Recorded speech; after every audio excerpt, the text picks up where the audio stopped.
Привет, меня зовут Саша Акимов, и сегодня я расскажу вам про премиальный компакт Panasonic Lumix LX100.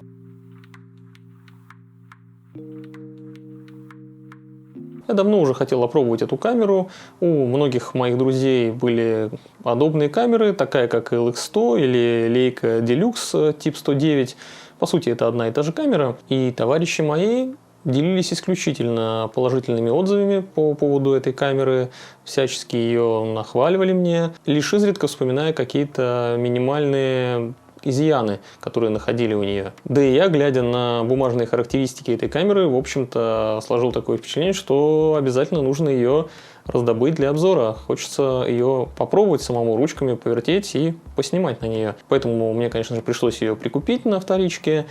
И взял я не самый, конечно, красивый экземпляр, немножко потертый, но все же вполне себе рабочий, потому что цены даже на вторичке на эту камеру почему-то совсем какие-то неадекватные. А я напомню, что теперь вы, кстати, можете лично поддержать этот канал, подписаться на мой Boosty, ссылка есть в описании. Ну и если вы подпишетесь, я, конечно же, с вашей помощью смогу и дальше продолжать смело и непредвзято обозревать камеры. В общем-то, сумма там довольно ничтожная. С вашей стороны, я не думаю, что это каким-то напрягом будет. Но прежде чем я максимально подробно расскажу вам про Panasonic Lumix LX100, еще разок проговорим важную деталь. Это абсолютно такая же камера, как Leica Deluxe тип 109. У них очень мало отличий. У Leica, например, хуже хват, она чуть-чуть потяжелее, но у Leica в то же время гораздо более приятные шрифты на самой камере. То есть это такие мелкие абсолютно отличия, которые ни на что не влияют. Там абсолютно один и тот же фокус, абсолютно одна и та же матрица, абсолютно тот же самый объектив. Никаких отличий именно в железе у камер этих нет. Есть только одно важное отличие. Это то, что камера от Leica абсолютно такая же стоит, просто в 2 раза дороже. Ну, я думаю, мысль мою вы поняли.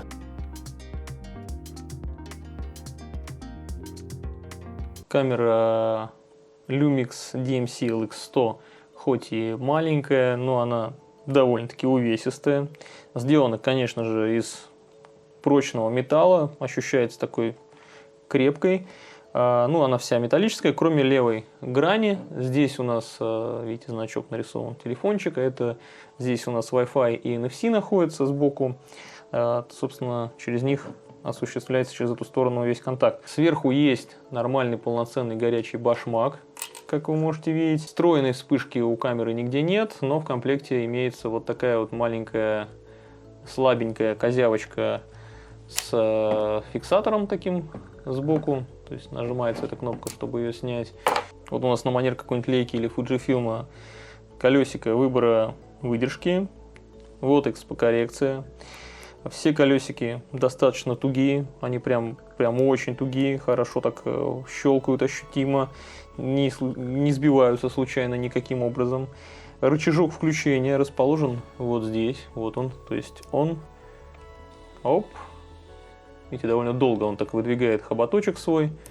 И off.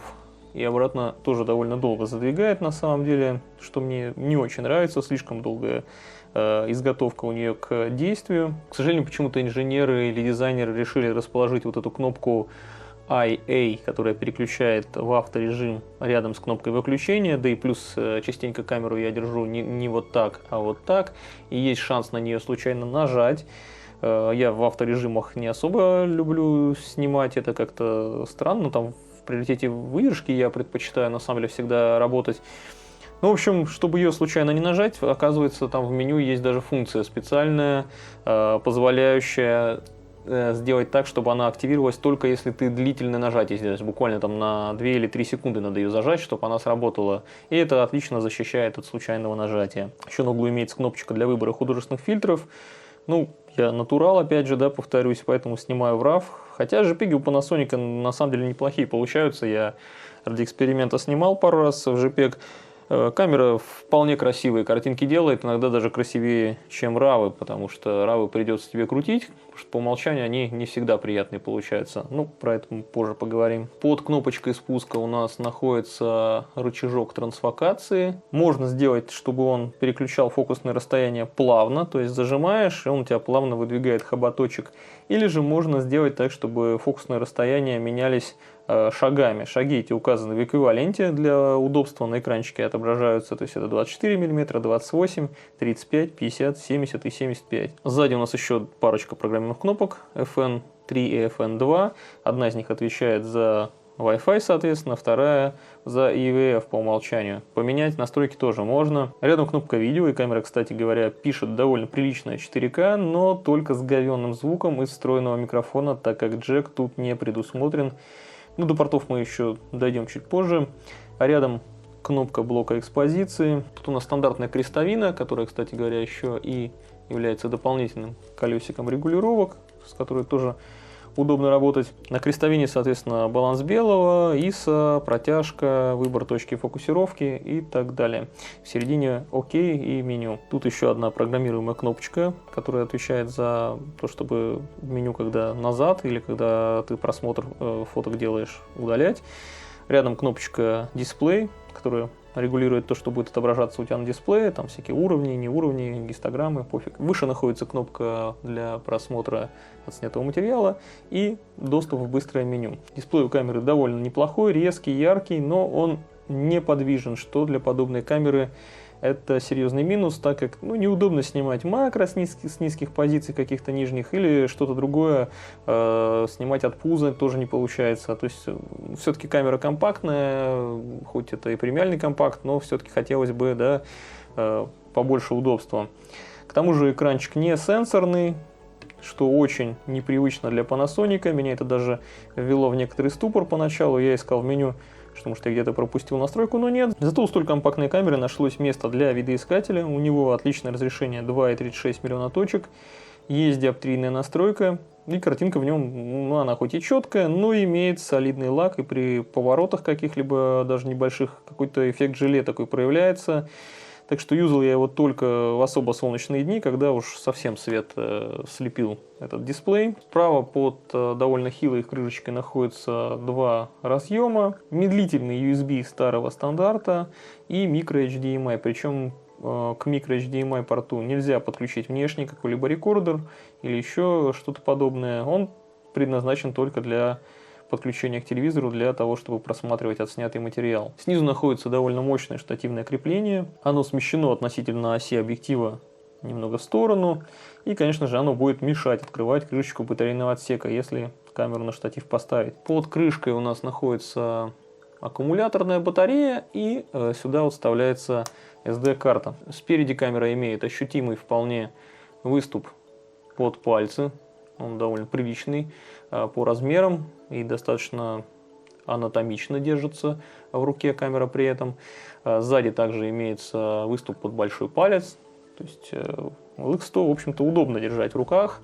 И так, и сяк. Ну, в общем, она в руке лежит неплохо. Ну и давайте поговорим о самом интересном, что тут есть. Это объектив Leica Vario Summilux 10 и 9 на 34 мм, что при кроп-факторе, который у этой камеры 2.2, равняется 24 на 75 мм в эквиваленте.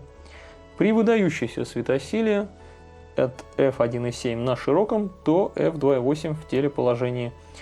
На объективе тоже присутствуют органы управления в изобилии.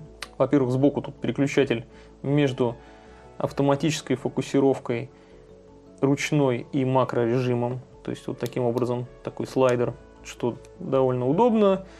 Он достаточно тугой, случайно не проскакивает. Во-вторых, тут имеется сверху еще один слайдер, который позволяет выбирать соотношение сторон. Здесь варианты соотношения сторон кадра самые разные, на любой вкус. Там 4 к 3, 3 к 2, 16 к 9, 1 к 1. И сенсор тут хоть и на 16 мегапикселов, но посчитан так, чтобы быть мультиаспектным. Поэтому во всех соотношениях тут сохраняется разрешение 12 мегапикселей. Ну, кроме 1 к 1, там будет 10 примерно. Также на объективе есть колесико для ручной фокусировки. Оно, конечно же, электронное. Есть колесо диафрагмы с очень приятными щелчками на каждой трети стопа. А еще тут есть возможность накрутить светофильтры. Тут имеется резьба. И если снять вот это вот декоративное колечко, то можно и опциональную бленду сюда присобачить.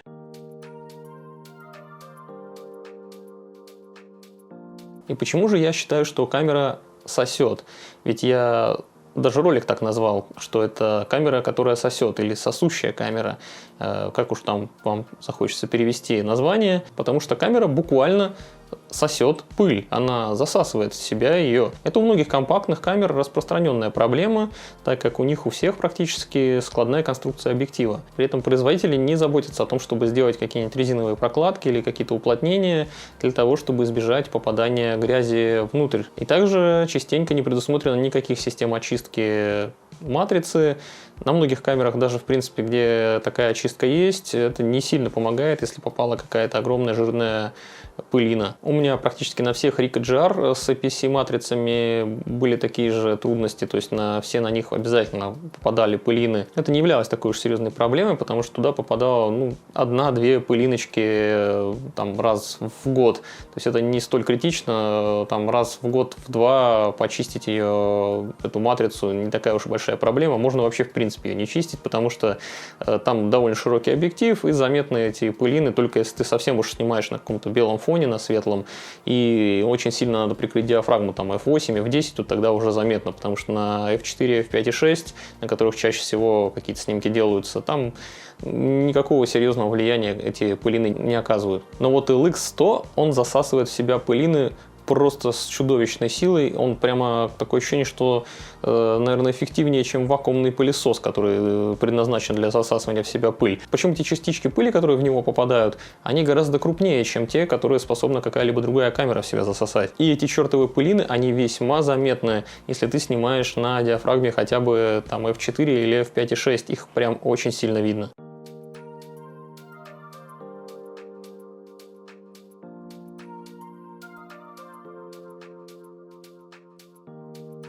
Ладно, с пылью мы разобрались, поняли, что у объектива довольно дурацкая конструкция, но в нем еще мне несколько вещей не понравилось. Например, серьезная ловля бликов при каком-то свете сбоку, также довольно сильная заметная потеря контраста при контровом свете. К тому же у объектива на широком положении очень-очень заметная дисторсия бочкообразная. И, конечно же, она исправляется внутрикамерно, но отрезается при этом довольно ощутимый кусок кадра. А я напомню, что здесь разрешение всего 12 мегапикселов. Но, впрочем, мегапикселы эти работают на все 100%, потому что здесь такая же матрица, как у GR4, и здесь не используется сглаживающий фильтр перед ней. Соответственно, резкость максимально возможная.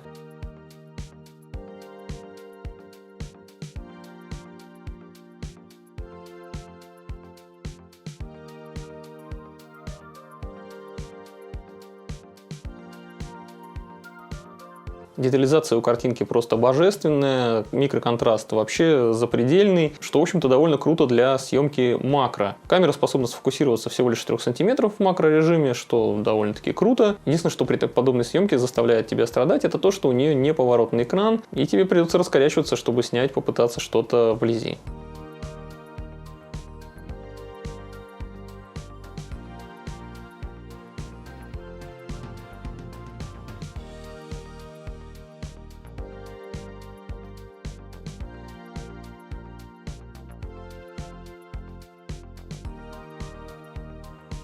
При такой высокой резкости логично было бы ожидать появления муара на некоторых снимках, но я не смог его добиться, не смог его получить, даже когда снимал какие-то сетчатые материи с довольно-таки мелким повторяющимся паттерном.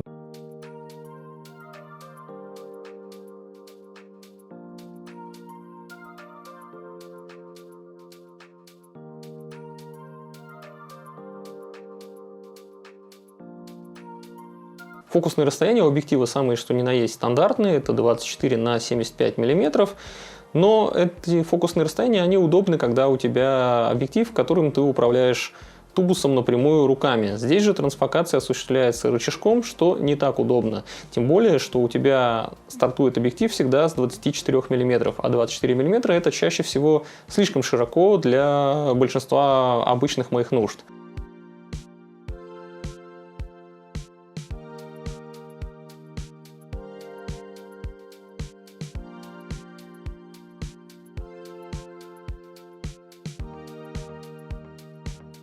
Ну и зум здесь получается всего лишь трехкратный, Хотя у камер с похожей концепцией практически у всех зум является пятикратным. Конечно же, во многих ситуациях и максимального зума в 75 мм хватит тебе вполне. Этого вполне достаточно, чтобы снять какого-нибудь песика, котика. Можно снять, например, и бессмертного гастарбайтера, который решил почему-то, что он Человек-паук. Хотя, опять же, стоит оговориться, что когда я упоминаю компакты с пятикратным зумом, с похожими концепциями, это все же я имею в виду камеры, у которых матрица меньшего размера. Это с 1 на 1,7, такие как Pentax MX1 или Olympus XZ2, или же Fujifilm с матрицами 2 к 3, это X20, там X30. Но есть камера с пятикратным зумом и с большим размером матрицы, допустим, полуторка от Canon G1X, на который у меня тоже, кстати, обзор есть, можно его вот тут посмотреть. Ну, у G1X, у объектива, конечно, светосила уже значительно меньше. А вот как раз у X100 довольно значительная светосила,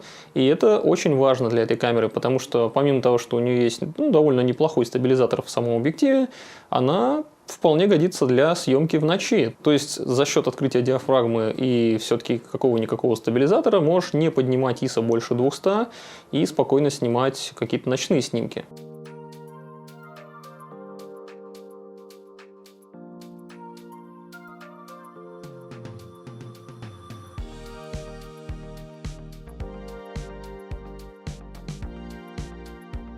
Но я думаю, не надо вам объяснять, что на микро 4 третьих все-таки, если есть возможность не поднимать ISO, лучше этого и не делать. А с этим тут полный порядок. А вот с балансом белого здесь настоящая катастрофа.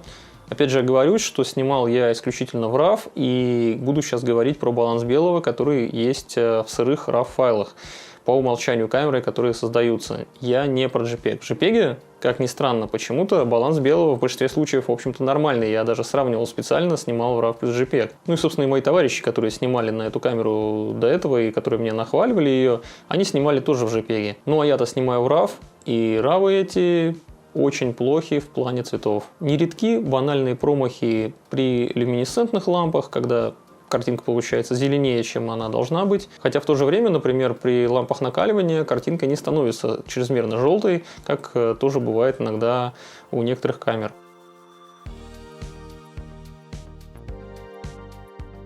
И, строго говоря, прямо ночью, в ночное время, при лампах накаливания, или же, например, просто в обычный ясный день, у камеры проблем больших не происходит. Баланс белого, в общем-то, неплох.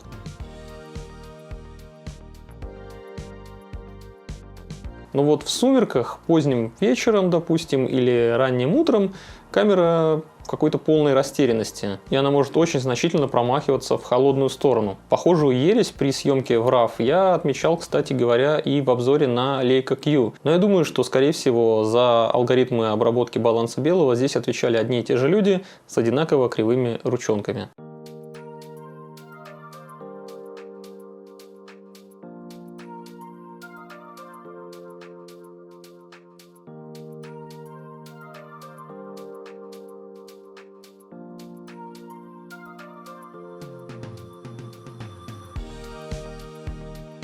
Если тебе вдруг взбредет в голову поснимать портретики, то я спешу огорчить.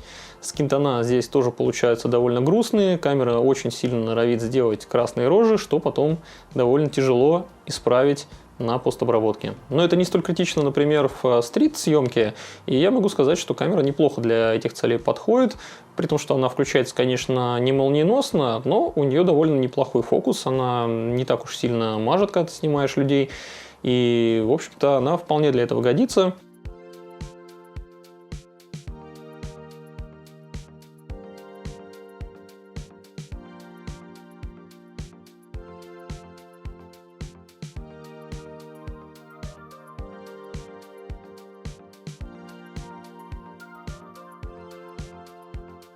Особенно мне нравится у Panasonic, несмотря на то, что у них контрастный всего лишь фокус, у них есть такая функция, как предварительная фокусировка. Камера за счет каких-то достаточно интеллектуальных алгоритмов сама примерно прикидывает, анализирует сцену и уже наводится приблизительно туда, куда ты хотел бы сам навестись. То есть ей не приходится гонять линзы слишком долго туда-сюда, она уже и так практически туда сфокусировалась, куда ты захотел. Плюс в камере применяется первое поколение DFD, то есть Deep From Defocus — это технология Panasonic по фокусировке, улучшению. И она, да, у этой камеры немного кривовато работала. Днем она хорошо работала, но ночью, в ночное время все-таки контрастный фокус довольно туповат.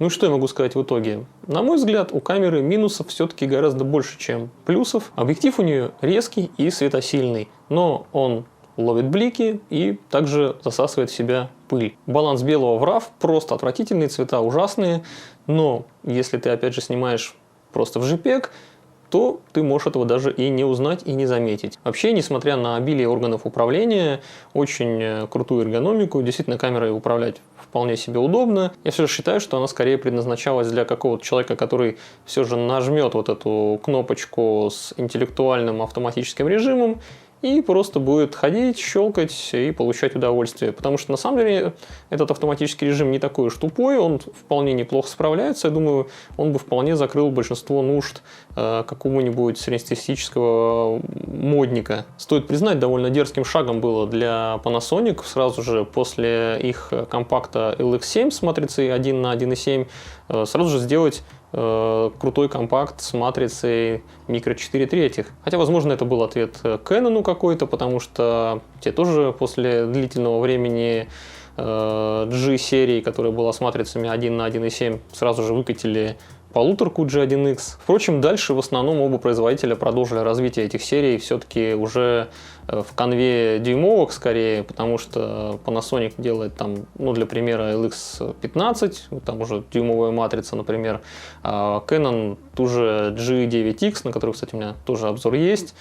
Ну, то есть вы примерно понимаете, что, видимо, это в плане эксперимента скорее было. Лишь в 2019 году Panasonic сделали такие прямое продолжение этой камеры, собственно, LX100 Mark II, в котором они попытались исправить некоторые косяки, которые были присущи первой модели. Ну, из самого заметного это то, что они поставили новую матрицу на 21 мегапиксел, из которой используется, правда, всего лишь 17 мегапикселов, так как они все еще играют с этой мультиаспектностью сенсора, ну, что тоже, в общем-то, неплохо. И также они поработали над конструкцией объектива немножко и сделали так, чтобы он хотя бы не так бешено сосал пыль. Ну что ж, я надеюсь, обзор окажется для вас полезен, так что, если еще не сделали этого, подпишитесь обязательно на мой канал.